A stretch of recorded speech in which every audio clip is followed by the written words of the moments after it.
Hello guys, welcome back to another video, and today we have another Android 11 custom ROM for OnePlus 6 series which is called as PixonOS. In this video we're gonna take a look at PixonOS, which is based on Android 11. By the way, if you guys haven't subscribed to our channel, make sure to subscribe and also press the bell icon to get notified whenever we upload a new video. So without wasting any more time, let's get started.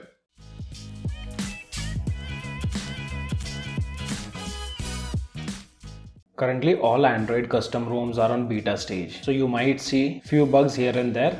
Right now there is no perfect ROM which can be used as daily driver. So here I have installed PixonOS, which is based on Android 11 on my OnePlus 6T. Let me show you the software information first by going to about section. Under Android version, here you can see Android version is Android 11. Security patches 5th September 2020. I've been using this custom ROM from almost 2 days, and there are bugs on this ROM which I'll tell you in a later part. ROM comes with Pixel Launcher installed, and you get this nice blurry effect whenever you scroll down your notification panel.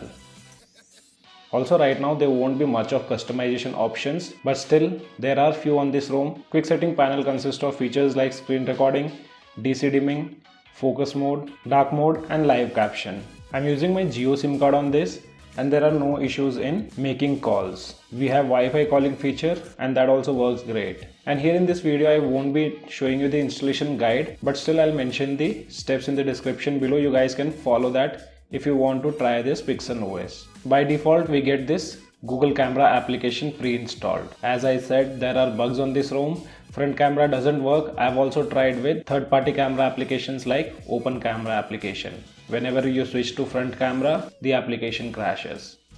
This is your recents panel where we get option to take screenshot, and from where you can directly edit and share the same screenshot. You can directly copy and paste text available on your recents page.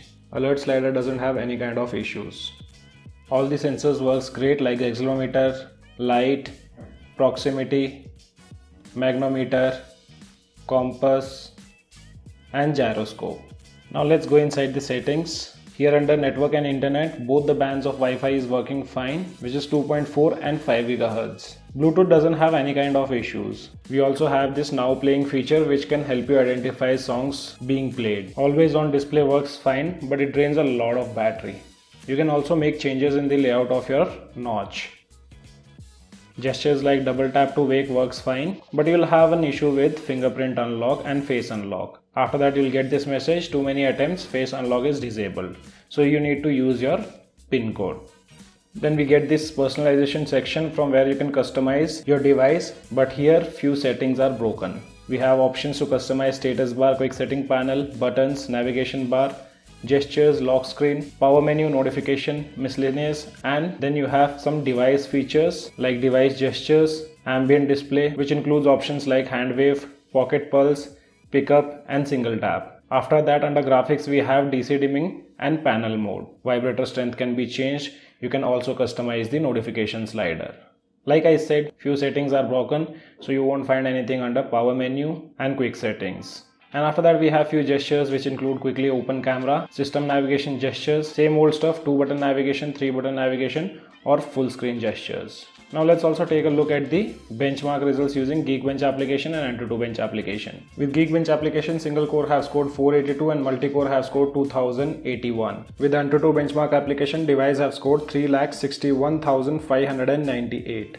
As I said, there are bugs available on this ROM like face unlock have issues, TWRP encryption issues, and right now you can't even root this build with Magisk. So guys, this was a quick look on latest PixonOS for OnePlus 6 and 6T. If you still have any kind of questions, let me know in the comment section below.